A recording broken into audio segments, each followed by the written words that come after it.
아시는 찬양이죠. 그러면은 창세기 15장 1절에서 21절까지 구약성경 17, 18페이지고요. 전체의 말씀을 다룰 거지만 본문의 말씀 1절부터 11절까지만 제가 읽도록 하겠습니다. 이후에 여호와의 말씀이 환상 중에 아브람에게 임하여 이르시되 아브람아 두려워하지 말라. 나는 내 방패요 너의 지극히 큰 상급이니라. 아브람이 이르되 주 여호와여 무엇을 내게 주시려 하나이까? 나는 자식이 없사오니 나의 상속자는 이 다메섹 사람 엘리에셀이니이다. 아브람이 또 이르되 주께서 내게 씨를 주지 아니하셨으니 내 집에서 길린 자가 내 상속자가 될 것이니이다. 여호와의 말씀이 그에게 임하여 이르시되 그 사람이 내 상속자가 아니라 내 몸에서 날 자가 내 상속자가 되리라 하시고 그를 이끌고 밖으로 나가 이르시되 하늘을 우러러 뭇별을 셀 수 있나 보라. 또 그에게 이르시되 내 자손이 이와 같으리라. 아브람이 여호와를 믿으니 여호와께서 이를 그의 의로 여기시고 또 그에게 이르시되 나는 이 땅을 내게 주어 소유로 삼게 하려고 너를 갈대아인의 우르에서 이끌어낸 여호와니라. 그가 이르되 주 여호와여 내가 이 땅을 소유로 받을 것을 무엇으로 알리일까? 여호와께서 그에게 이르시되 나를 위하여 3년 된 암소와 3년 된 암염소와 3년 된 순양과 산 비둘기와 집 비둘기 새끼를 가져올지니라. 아브라함이 그 모든 것을 가져다가 그 중간을 쪼개고 그 쪼갠 것을 마주대하여 놓고 그 새는 쪼개지 아니하였으며 솔개가 그 사체 위에 내릴 때는 아브라함이 쫓았더라. 아멘. 1515년 독일의 비텐베르크의 한 수도원에서 한 사람이 철저한 금욕과 선행으로 구원을 얻고자 했습니다. 애썼습니다. 그는 누구보다 열심히 기도하고 금식하고 선행을 찾았지만 그럴수록 의로우신 하나님 앞에는 나는 결코 의로울 수 없다라는 절망에 사로잡힐 뿐이었습니다. 밤낮으로 씨름하던 그는 로마서 말씀을 묵상하다가 어느 날 갑자기 이 복음의 진리를 깨닫게 됩니다. 복음에 나타난 하나님의 의란 인간의 행위로 쌓아 올릴 수 있는 의가 아니라 믿는 자를 의롭다 하시는 하나님의 선물, 수동적인 전가된 의라는 사실이었습니다. 당시 교회는 구원을 위해서 끝없는 행위와 공로를 요구하면서 심지어 면죄부를 판매하기까지 했습니다. 성경을 직접 접할 수 없었던, 읽을 수 없었던 평신도들은 성직자들의 말대로 면죄부를 사서 죄 용서를 얻고자 했습니다. 그러나 이 수도사가 성경을 직접 읽어보니까 성경은 다른 이야기를 하고 있는 것이었어요. 구원은 돈으로 살 수 있는 것이 아니라 오직 믿음으로 의롭다함을 받는다는 복음의 진리였습니다.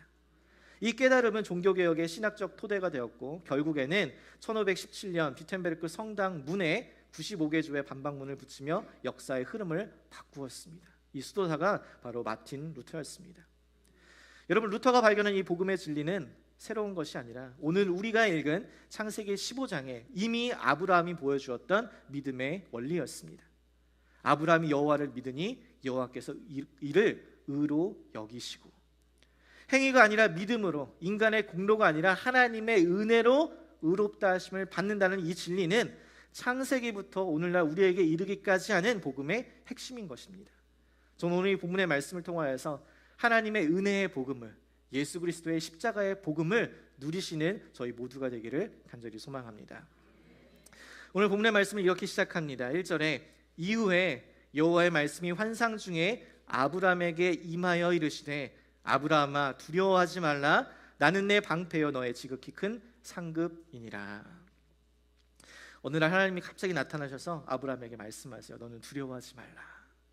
왜 갑자기 아브라함에게 하나님께서 이런 말씀을 하셨을까요? 아브라함에게 두려움이 있었기 때문이었어요. 무엇을 두려워하고 있었을까요? 15장은 이후에라는 한 단어로 시작하는데 이 단어가 힌트입니다. 이전에 있었던 사건들 이후에 아브라함이 두려움이 생겼기 때문에 하나님이 나타나셔서 두려워하지 말라라고 이야기해 주신 거예요. 자, 그렇다면 이후에라는 것은 무엇 이후에, 어떤 사건 이후에라는 것을 말하는 것일까요? 아브라함이 갈대아 우르를 떠나 하란을 거쳐 가나안 땅에, 하나님께서 지시한 가나안 땅에 도착한 이후에 그 땅의 기근이라는 시험에 실패하여서 애굽으로 거주하러 내려갔고 애굽에서의 시련을 통하여서 하나님을 경험한 이후에, 그리고 나서 다시 베델로 돌아와서 자신의 아들과 같았던 조카 롯이 자신을 매정하게 떠났으나 그가 위험에 처했을 때 그를 구출하였던 그 이후에, 그러나 무엇보다 이후에라는 것은 바로 앞장 14장에서 아브라함이 318명이나 되는 자신이 길러왔던 그 훈련된 자들을 데리고서 목숨을 걸고 그돌라오멜의 이 연합군을 기습하여 그들을 무찌르고 잃어버린 모든 소유를 되찾아온 그 이후에라는 것을 이야기합니다. 그러니까 지금 그는 연합군의 전쟁에서 이긴 이후에 기습을 하고 그들을 무찌르고 큰 승리를 거둔 이후에 그 마음에 두려움이 있었다는 것이요. 아니 이겼으니까 기분 좋고 신나야지 왜 두려움이 생겼을까요? 여러분 여기에는 몇 가지 이유가 있습니다. 하나는 전쟁에 대한 두려움입니다. 아브라함이 동방의 연합군을 기습하여 무찌르기는 했지만 그들은 13년 동안 남방의 연합군으로부터 조공을 받을 만큼 동방에 강력한 패권을 가진 나라들의 연합이었습니다. 동방 연합군이 자기들 힘 좀 세졌다, 남방의 연합군들이 자기들 힘 좀 세졌다고 여기에서 싸움을 걸었다가 완전 망한 거예요. 완전 패한 것입니다. 상대도 안 되는 연합군이었습니다. 그만큼 강했는데 아브라함의 그 훈련된 자들과 함께 공격을 해서 기습을 해서 이기기는 했지만 그들도 체면이 있을 거 아니에요. 아니 감히 우리를 공격해? 내가 다시 정렬을 정비해서 아브라함 가만두지 않겠다. 다시 쳐들어올 수 있는 가능성이 아주 다분한 것이죠. 그러니 아브라함의 입장에서는 하나님의 도움으로 아무리 큰 승리를 거두었다라고 할지라도 앞으로 다가올 이 연합군들의 복수가 다시 쳐들어올 수 있으니까 두려움에 사로잡힌 거예요. 또 하나는 죽음에 대한 두려움입니다. 요즘은 영화나 드라마에서도 사람을 죽이고 또 피를 흘리는 것이 너무나 많이 나오니까 우리는 이러한 잔인한 것들을 봐도 별로 큰 그게 없습니다. 그냥 그러려니 해요. 하지만 사람이 실제 살인의 현장이나 피를 흘리는 것을 목격하면 그 충격으로 아무 문제 없이 살아갈 수가 없습니다. 그래서 전쟁에 참여했던 군인들이 PTSD, 외상 후 스트레스 장애를 겪게 되는 것이죠. 제가 아는 한 미국 집사님도 이 베트남 전쟁에 참여를 했다가 그 후 밤마다 이 전쟁의 참혹한 현장이 꿈에 나타나는 그러한 이 PTSD를 경험했다고 하는 것을 들은 적이 있습니다. 아브라함도 실제로 전쟁에 나가 사람이 죽는 것을 보고 자신의 삶도 언제든지 끝날 수 있다라는 생각을 사실에 그 직면하니까 두려움이 사로잡힌 거예요. 그러니까 전쟁과 죽음에 대한 두려움이 가득하면서 하나님께서 자신에게 주신 소망, 복의 근원이 되고 수많은 땅과 자손을 나에게 주시겠다는 그 소망마저도 한순간에 사라져버릴 수 있다라는 이 두려움에 사로잡히게 된 것이죠. 자신의 선택권을 양보했더니 홀딱 자기만 좋은 것을 쏙 가져가고 위험에 빠져서 전쟁 포로로 끌려가던 그를 목숨을 걸고 구출했는데 삼촌 내가 그동안 몰랐습니다. 삼촌이 나에게 이렇게 잘해줬는데 삼촌이 나를 도와주니까 내가 이제 삼촌 곁에 딱 붙어있겠습니다. 이렇게도 모자랄 판에 이게 아니라 롯은 그냥 다시 소돔과 고모라 땅으로 돌아간 것으로 보입니다. 그러니까 롯을 통하여서 하나님의 약속이 성취되는가 싶었는데 롯이 다시 또 저렇게 떠나니까 소망이 다 사라지는 거예요. 아브라함에게. 여러분 사람이 한번 두려움에 휩싸이게 되면 그 두려움이라는 감정과 생각에 매몰되게 됩니다. 다른 것이 보이지 않아요. 계속 그 생각이 꼬리에 꼬리를 물어서 염려와 근심, 걱정으로 불안으로 우리 안에 사로잡히게 됩니다. 어떤 아내가 집에 도둑이 들 것을 염려해서 맨날 잠을 이루지 못하는 거예요. 그래서 남편이 어느 날 밤에 자려고 하고 있는데 밤에 현관에서 갑자기 이상한 소리가 들리니까 도둑이 왔나 보고 서둘러 나간 거예요. 그런데 진짜 도둑이 있는 거예요. 그래서 그 도둑을 보자마자 이 남편이 하는 말이 드디어 오셨군요 도둑님. 제 아내가 10년 동안 당신을 기다렸습니다. 도둑이 될까 봐 10년 동안 날마다 두려움 속에서 살았던 아내처럼 여러분 우리도 우리의 삶의 문제들 가운데서 걱정과 불안, 근심 가운데 거할 때가 너무나 많이 있다라는 거예요. 아브라함이 그랬던 거예요. 전쟁과 죽음, 이 사라질 소망에 대한 두려움에 사로잡혀 있었어요. 그런데 이때에 하나님께서 그에게 찾아오십니다. 여호와의 말씀이 환상 중에 아브라함에게 임하여. 아멘이세요? 여러분 이구절은 매우 독특한 구절로서 하나님의 계시가 나타나는 선지서에 자주 등장하는 표현입니다. 여러분 우리가 지난번에 요나서의 말씀을 나눌 때 곧 보면은 여호와의 말씀이 아미떼의 아들 요나에게 임하여 가라사대, 임하여 이르시되라고 해요. 이렇게 선지서에서 하나님의 계시적 사건에 자주 등장하는 이 표현이 모세오경에서 유일하게 이 부분에서 쓰입니다. 즉 하나님께서 지금 그분의 뜻을 계시하시면서 말씀으로 아브라함을 인도하고 이끌어가고 계신다는 것을 보여주는 거예요. 뭐라고 이야기하세요? 아브라함아 두려워하지 말라. 내가 너의 지극히 큰 상급이라. 내가 너의 방패라라고 이야기하세요. 전쟁과 죽음의 두려움이 있어? 두려워하지 마. 내가 너의 방패가 되어줄게. 롯이 떠나서 노년에 너를 지켜줄 사람이 없어? 그래서 소망이 다 끊어진 것 같아? 그런 두려움에 사로잡혀 있어? 걱정하지 마. 내가 너의 큰 상급이 되어줄게. 여러분, 우리 하나님은 우리의 모든 상황을 아시고 우리의 모든 걱정과 근심, 염려와 불안을 다 아시고 우리의 삶에 먼저 찾아와 주셔서 우리를 위로하여 주시고 격려하여 주시는 분이심을 믿으시기를 바랍니다. 우리 하나님은 긍휼이 풍성하신 하나님이어서 그분의 자녀가 이 크신 하나님을 바라보지 못하고 믿지 못하여서 두려움과 걱정 가운데 있을 때에 그것을 외면하시고 그냥 버려두시는 것이 아니라 먼저 찾아와 주셔서 우리를 만져주시고 돌봐주시고 말씀으로 새롭게 그분의 뜻을 계시하여 주시는 분이라는 거예요. 저는 사랑하는 우리 성도님들의 삶에 여러 가지 문제와 걱정 가운데 두려움에 사로잡혀 있을 때에 이 하나님의 말씀이 여러분에게 임하게 되시기를 간절히 소망합니다. 그리하여서 우리를 인도하시고 이끌어 주시는 그 말씀을 통하여서 하나님의 크신 위로와 격려가 여러분 가운데 있기를 간절히 소망합니다. 이렇게 큰 두려움에 사로잡혔던 아브라함에게 하나님께서 말씀으로 계시하심으로 그를 위로하고 격려하는데 이에 대한 아브라함의 반응은 어떤지 한번 보겠습니다. 2절 3절 보시죠. 아브라함이 이르되 주 여호와여 무엇을 내게 주시려 하나이까? 나는 자식이 없사오니 나의 상속자는 이 다메섹 사람 엘리에셀이니이다. 아브라함이 또 이르되 주께서 내게 씨를 주지 아니하셨으니 내 집에서 길린 자가 내 상속자가 될 것이니이다. 자, 여기서 여러분 이 아브라함의 톤이 좀 달라진 게 느껴지세요? 하나님 나한테 뭐 주시려고요? 자식 주신다면서요. 근데 저는 자식이 없어요. 원어로 보면 자 보세요 하나님, look, behold 이렇게 써요. 그러면서 나에게 당신이 자식을 주지 않았습니다 라고 해요. 여러분 우리가 영어에서도 강조하는 단어를 문장에 제일 처음에 써서 하는 것처럼 지금 아브라함도 나에게 당신이 자식을 주지 않았다라고 하면서 하나님이 자식을 주지 않은 것에 대한 그 불만과 불평의 마음을 지금 강조하면서 자신의 마음이 어떠한지를 표현하고 있습니다. 롯도 떠나고 사례도 임신하지 못하고 내가 이제 죽으면 나를 장사 지내줄 사람은 나의 몸종 엘리에셀 뿐입니다. 근데 도대체 어떻게 하시겠다는 거예요? 언제 땅 주실 거예요? 지금 저의 모습이 복의 근원 맞나요? 하나님 앞에 따지고 있는 것이. 아브라함은 하나님께서 주신 말씀에 그 약속에 의심이 가기 시작했다는 거예요. 오직 말씀만 붙잡고 말씀에 따라서 여기까지 왔는데 내가 마주한 상황이 이해가 안 되는 거예요. 내게 주신 말씀을 언제 어떻게 이루실 건지 내 머리로는 도저히 상상이 안 되고 이해가 안 되니까, 해석이 안 되니까 여러분 도대체 어떻게 할까 싶은데, 여러분 그런데 우리도 신앙생활 할 때 이럴 때가 너무 많지 않나요? 신앙생활을 해도 여전히 변하지 않는 내 삶의 문제와 상황들을 마주할 때면 아니 도대체 언제까지 기다려야 되는 거야? 아니 그 약속이 이루어지긴 하는 거야? 거짓말 아니야? 내 안에서 수많은 질문들이 쏟아져 나옵니다. 아이들도 마찬가지더라고요. 아빠 오늘 저녁에 나랑 꼭 놀아줘야 돼. 알았어, 밥 먹고 아빠가 놀아줄게. 밥 다 먹고 나서 아빠 밥 다 먹었는데 왜 안 놀아줘? 식탁 좀 치우고 정리하고 놀아줄게.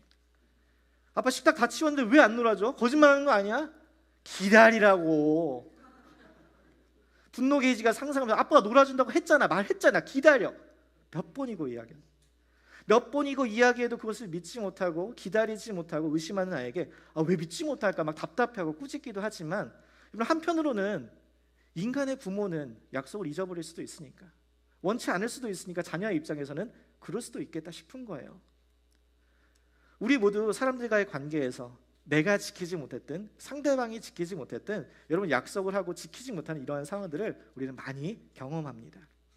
어릴 때 부모님들에게 여러분 이런 적 있으셨을지 모르겠어요. 내가 나중에 돈 많이 벌면 내가 엄마 아빠 빌딩 사줄게. 그런데 어때요?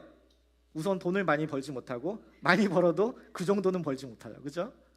결혼할 때는 내가 당신과 결혼하기만 하면 내가 평생 손에 물 한 방울 안 묻히게 해줄게. 맞아요?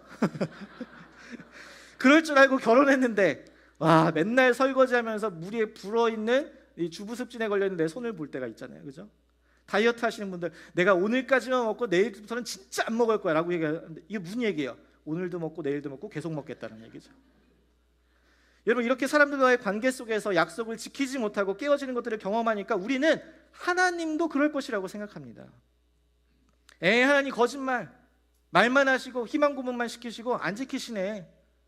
여러분, 그런데 성경은 뭐라고 이야기해요? 우리 하나님은 인생이 아니시니 시건치 아니하신다라고 말씀하세요.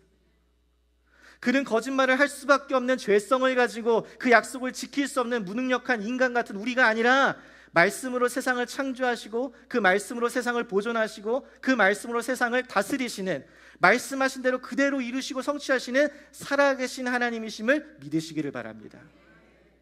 더군다나 그 하나님은 약속을 의심하고 기다리지 못하여 불평하는 자를 외면하지 않으시고 그걸 왜 믿지 못하냐라고 꾸짖지 아니하시고 우리가 믿을 때까지 기다려주시고 믿을 수 있도록 도와주시는 분이세요. 그래서 4, 5절 보세요. 여호와의 말씀이 그에게 임하여 이르시되 그 사람이 내 상속자가 아니라 내 몸에서 날 자가 내 상속자가 되리라 하시고, 5절 말씀 같이 읽습니다. 그를 이끌고 밖으로 나가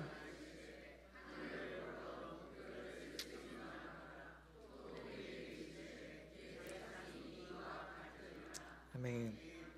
아브라함이 생각하기에 이제 롯도 떠났고 사례는 임신을 못하니까 고대 근동의 이 관습에 따라서 그의 몸종 엘리에셀에게라도 상속자로 세우려고 했습니다.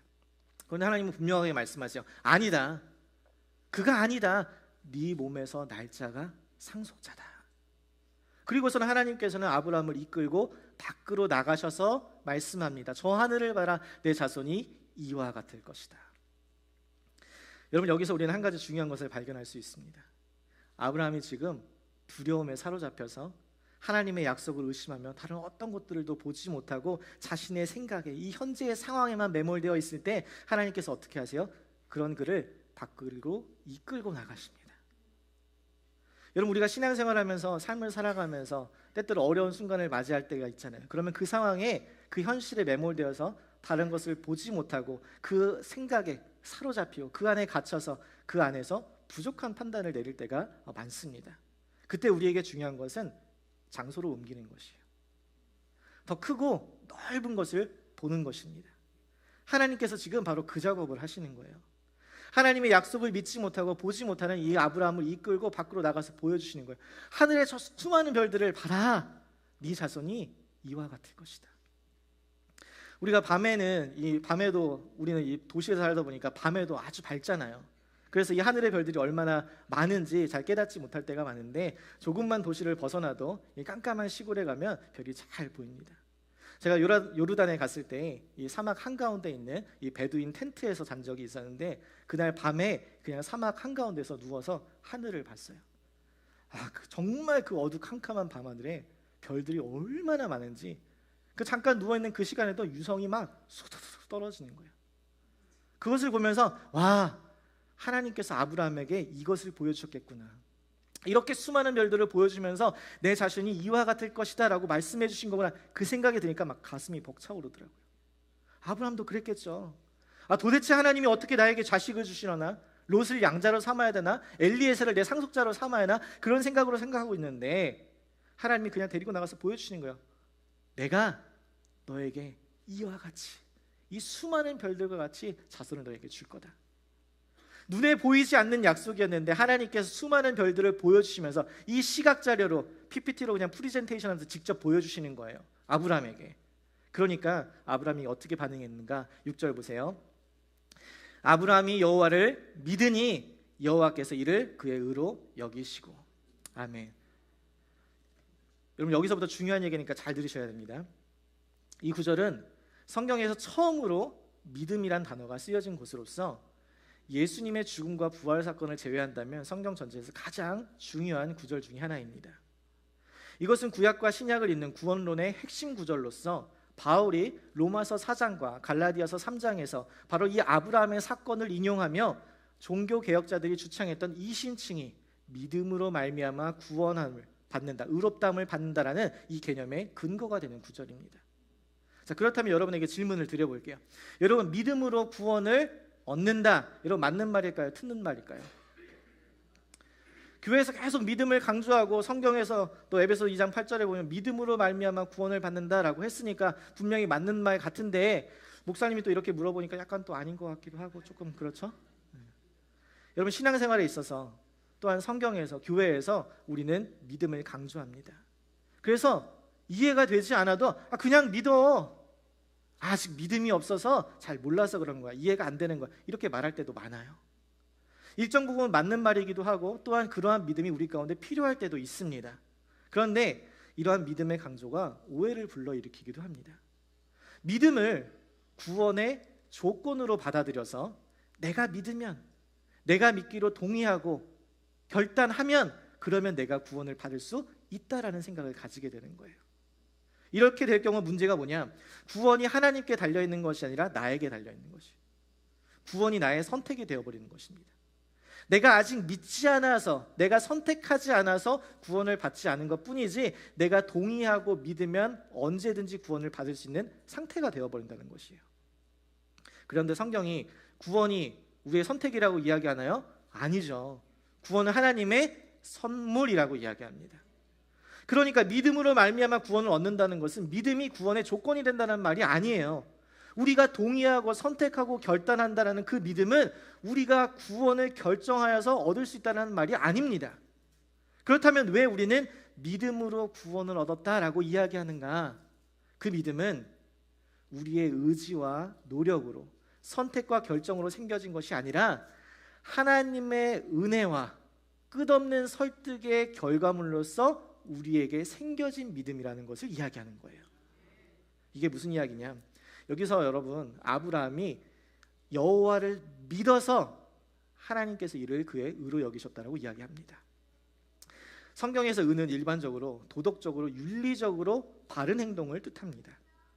그런데 아브라함이 지금까지, 여러분 우리가 아브라함의 스토리 쭉 보셨지만 지금까지 하나님 앞에서 도덕적으로 윤리적으로 바르고 의로운 행동을 해왔나요? 하나님을 신뢰하지 못하고 의심하고 절망했습니다. 그는 왜 자신에게 자식을 주지 않느냐며 분노하며 울분을 토했어요. 그는 아내 사라를 누이라고 속이면서 바로 왕에게 거짓말했습니다. 그의 이러한 행동들이 하나님 앞에 바른 행동이었을까요? 그의 이러한 행동이 하나님의 마음에 합한 것일까요? 이것이, 이 행동들이 의롭다 칭함받기에 자격이 되는 행동들일까요? 아니요. 아브라함의 모습은 하나님 앞에 의롭다함을 받을 수 있는 그런 행동들이 아니었습니다. 성경은 우리가 하나님 앞에서 의로운 행동을 할 수 없는 존재라고 이야기합니다. 아브라함의 연약한 모습, 불완전한 모습은 그가 의롭다함을 받을 자격이 없다라는 것이에요. 그러니까 그의 완전한 행위, 바른 행동을 통하여서 그가 의롭다함을, 역임을 받은 것이 아니라는 거예요. 그렇다면 지금 성경은 아브라함이 의롭다함을 받은 이유를 그가 여호와를 믿었기 때문이라고 이야기하는데, 지금 그 의롭다함을 받을 수 있는 그 믿음은 그럼 도대체 무엇이냐라는 거예요.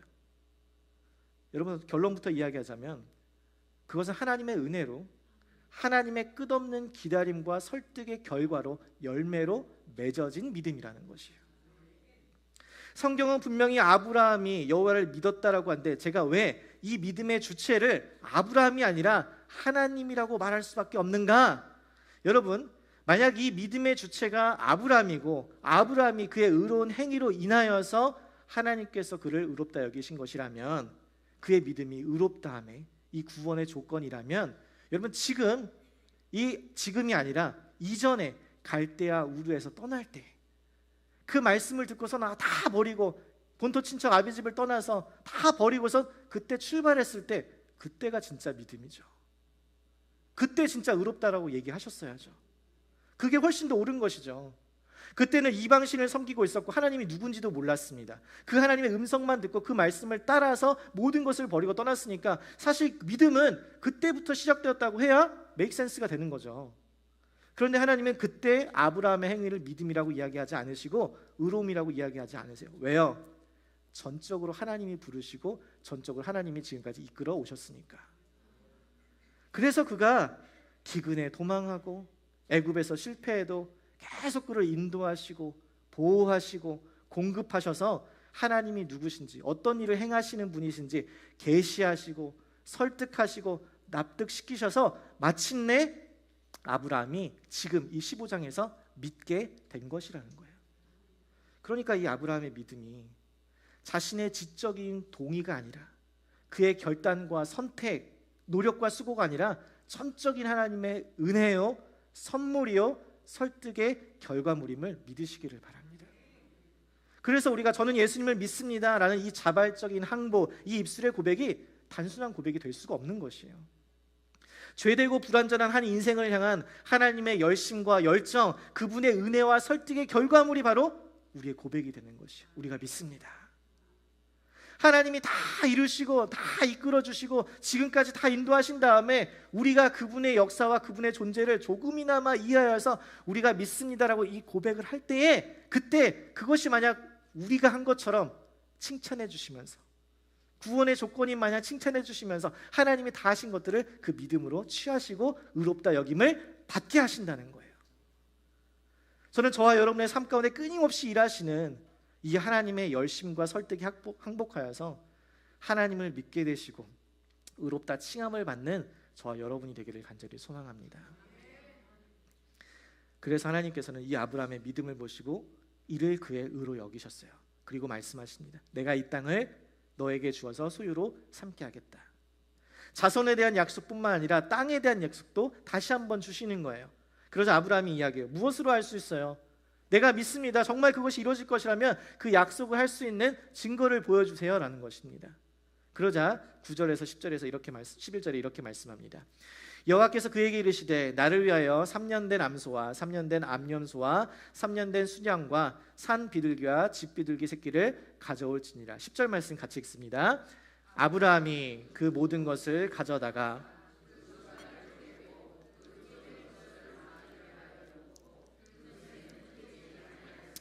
네, 여러분 지금 하나님의 명령과 이 아브라함의 행동을 이해하려면 고대 근동사회 문화를 조금 이 배경을 좀 아셔야 됩니다. 오늘날에도 상호간에 계약을 체결하고자 할 때 계약서를 쓰고 그 증서의 법적인 효력을 위하여서 공증을 하고 두 계약의 당사자가 서명을 하잖아요. 그것처럼 당시 고대 사회에서는 짐승을 잡아다가서 반으로 쪼갠 후에, 짐승의 몸을 반으로 쪼갠 후에 이 쪼개진 짐승의 사이를 서로가 계약을 하는 두 당사자가 이곳을 지나갔습니다. 그럼으로써 계약이 체결되는 것이에요. 이때 갈라진 짐승 사이로 서로가 지나간다는 것은 만약 이 계약을 체결한 두 당사자가 중에서 누구라도 서로가 맺은 이 언약을, 약속을 어기는 사람은 반으로 쪼개진 이 갈라진 짐승처럼 목숨을 내놓아야 한다는 것을 담겨져 있는 것이 그 의미가. 그러니까 하나님은 바로 이 목숨을 담보로 하는 당시에 흔히 사용되던 상호간의 언약 체결식을 그 형태를 따라서 아브라함에게 지금 이 언약식을 준비시키고 아브라함은 그 무슨 뜻인지 알고 이것을 준비하는 것이에요. 그러니까 이 언약식은 진짜 목숨을 담보로 하는 그 언약이니까 진짜 땅을 나에게 주시는구나 라고 생각하면서 얼마나 기뻐했을까요? 그런데 보세요. 12절에 해 질 때에 아브라함에게 깊은 잠이 임하고 큰 흑암과 두려움이 그에게 임하였더니, 지금 뭐냐면 하나님과 언약을 체결해야 하는 당사자 아브라함이 잠들어 버립니다. 그런데 주목해야 할 것이 그가 잠을 잔 것이 아니라 그에게 깊은 잠이 임하였다라고 기록해요. 그러니까 잠을 자는 행동이 그가 주체적으로 자기가 능동적으로 한 것이 아니라 잠이 임하게 된 수동태 형태라는 것이에요. 큰 흑암과 두려움도 그에게 임하게 됩니다. 우리가 하나님을 만날 때 일어나는 현상들이죠. 성경에 기록된. 그리고 나서 말씀하세요. 우리 13절 16절 말씀 보겠습니다.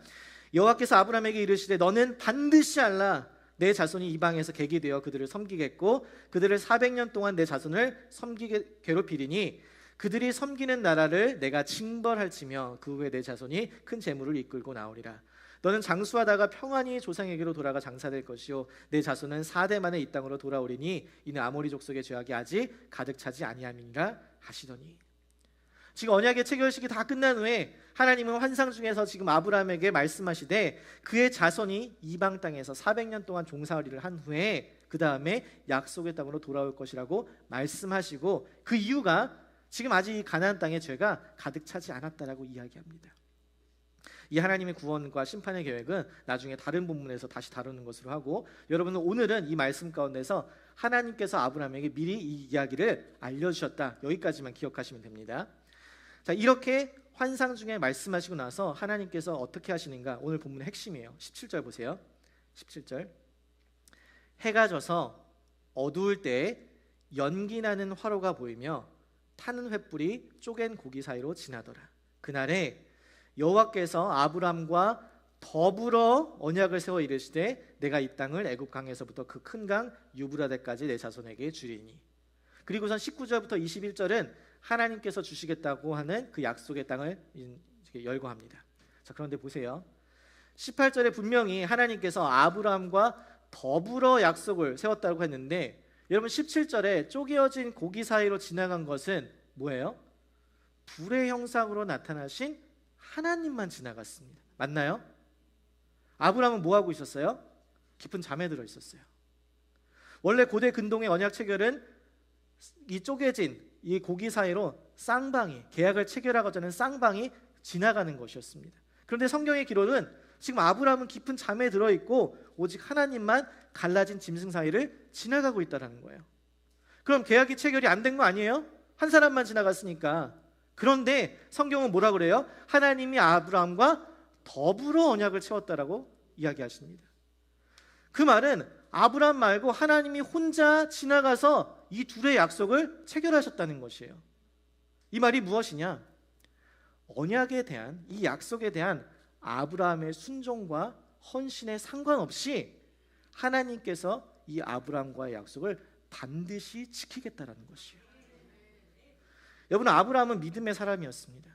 조카 롯에게 끝까지 사랑의 헌신을 보였던 관용의 사람이었고, 훗날 자기의 아들까지 받드던 헌신한 사람이었습니다. 하나님의 약속을 맺는 자리에 나갈 수 있는 자격을 갖춘 인간이라면 아마도 아브라함이 가장 먼저 뽑힐 수 있는 그런 위대한 믿음의 사람이었어요. 그러나 그는 인간이었습니다. 언제나 실수할 수 있고 실패할 수 있고 불완전한 사람이었어요. 지금은 하나님의 약속을 믿는다고 고백했지만 그 믿음이 또 언제 바뀔지 몰라요. 우리도 그렇잖아요. 우리가 하나님 앞에서 예배하면서 하나님, 저는 하나님 없으면 단 한순간도 살 수 없습니다. 예배하면서 고백하지만 예배당 나가면 어때요? 하나님 없이 잘 살잖아요. 하나님 아시는 거예요. 아브라함이 지금은 믿음으로 고백하며 그를 의롭다 여겼지만 그와 언약을 했는데, 여러분, 아브라함이 하나님을 믿지 못하고 신뢰하지 못하고 또 실수하고 또 실패하며 하나님을 온전히 따르지 못하면 언약을 이행하지 못한 것에 대한 심판이 그에게 내려져야 하는 것이었어요. 아브라함이 아무리 의롭고 착하고 믿음이 좋아도 그의 행위로 복을 받을 수 없다라는 것이에요. 그래서 하나님은 그의 행위로 언약을 이루신 것이 아니라 그의 믿음이, 그의 행동이 하나님의 약속을 지키시는 그 조건이 아님을 보여주시기 위해서 그에게 깊은 잠이 임하게 하시고 자신이 혼자 지나가신 거예요. 네가 나를 믿지 못하고 네가 약속을 지키지 못하고 네가 불완전하여 실수하여 실패하여도 나는 반드시 약속을 지키겠다. 내가 반드시 너에게 복을 줄 것이다. 내가 반드시 수많은 자손과 땅을 너에게 줄 것이다. 그 약속에 내 목숨을 걸겠다. 내가 너에게 복을 주지 않으면 이 쪼개어 갈라진 고기처럼 내가 죽을 것이다. 여러분, 이것이 바로 아브라함에게 복을 주시는 근거가 그의 행위가 아니라, 그의 노력이 아니라, 그의 어떠함이 아니라 하나님의 전적인 신실하시며 그분의 은혜임을 보여주는 사건인 것입니다. 그와의 약속을 반드시 이루시고 말겠다는 하나님의 자신의 생명을 건, 하나님의 사심을 두고 건 그 선포요 선언인 것이에요. 저는 오늘 이 본문의 말씀을 준비하면서 아브라함을 향하신 그 하나님의 열심, 그분의 신실하심, 그분의 긍휼하심에 너무 은혜가 되는 거예요. 그가 어떤 모습이든 간에, 그가 전에 이방신을 섬기건, 그가 실패하고 실수를 하건, 또 앞으로 똑같은 실수와 실패를 반복한다 할지라도 그러한 불완전 모습을 보여도 이 모든 것을 알고 계심에도 불구하고 그의 행동에 어떠한 것 상관없이 내가 너에게 복 주겠다, 내가 반드시 그 약속을 지키겠다 선포하시는 것. 여러분, 그런데 더 놀라운 건 뭔지 아세요? 불완전하고 나약한 수많은 실수를 저질렀던 이 아브라함을 위하여서 이 쪼개진 고기 사이를 혼자 지나가시면서 내가 너를 향한 약속을 반드시 지키겠다고 선언하신 그 하나님께서 오늘날 우리에게도 동일한 선언을 통해 우리와 더불어 언약을 세우고자 우리를 초대하신다는 사실입니다. 그분은 수많은 죄를 얼룩지고 수없이 실패하고 실수를 반복하는 불완전하고 나약한 우리를 위하여서 자신의 아들 예수 그리스도의 몸을 쪼개어 찢음으로 그를 믿는 자마다 영원한 생명을 얻을 것이라고 약속하셨습니다. 이것이 바로 우리가 수많은 죄악과 실패, 실수 가운데서도 주님 앞에 다시 나아갈 수 있는 이유인 줄 믿습니다. 여러분, 하나님의 구원은 우리의 행함과 우리의 어떠함이 아니라 예수 그리스도께서 십자가에서 이루신 그 구원의 길을 믿느냐 안 믿느냐에 달려있는 것이에요. 그런데 그 믿음이 우리가 선택하는 것이라고요? 아니요. 그러면 구원의 주체가 우리가 된다라고요. 그 믿음은 우리가 믿을 수 있도록 끊임없이 기다려주시고 인내하시고 설득하시고 납득하게 하신 그 하나님의 열심에 대한 결과물이라고요. 그래서 믿음이라는 것이 나의 능동적인 선택이고 나의 믿음이 내가 행동의 주체가 아니라 하나님의 열심에 대한 열매. 여러분, 이 사실을 믿으셔야 한다는 거예요. 너의 연약함과 너의 부족함과 너의 실수와 실패라도 내가 너를 포기하지 않겠다. 내가 너를 고아같이 버려두지 않겠다. 사망이나 생명이나 천사들이나 권세자들이나 현재일이나 장래일이나 능력이나 높음이나 어떠한 그 기쁨이나 다른 어떠한 피조물이라도 너가 나의 하나뿐인 아들 예수 그리스도 안에 있을 때에 너희를 나의 사랑에서 끊을 수 없다. 약속하시는 거예요.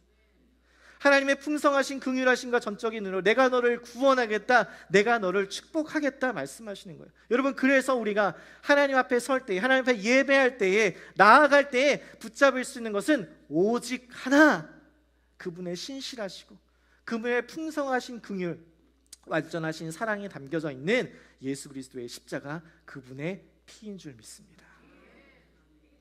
우리 성도된 자들은 예수 그리스도의 찢기신 몸과 그 흘리신 피로 맺어진 새 언약 안에 의롭다함을 받은 존재라는 것이에요. 저는 사랑하는 우리 교회 성도님들이 이 구원의 근거가 우리의 행위나 어떠함이 아니라 오직 하나님의 은혜와 예수 그리스도의 십자가에 있음을 믿음으로 고백하며 예수 피를 힘입어 하나님 앞에 나아가 의롭다 칭함을 받고 그분의 약속 우리의 삶 가운데 누리게 되는 우리 모두가 되기를 주님의 이름으로 간절히 소망합니다. 다 아시죠? 다 아시는 찬양이죠. 그러면은 목사님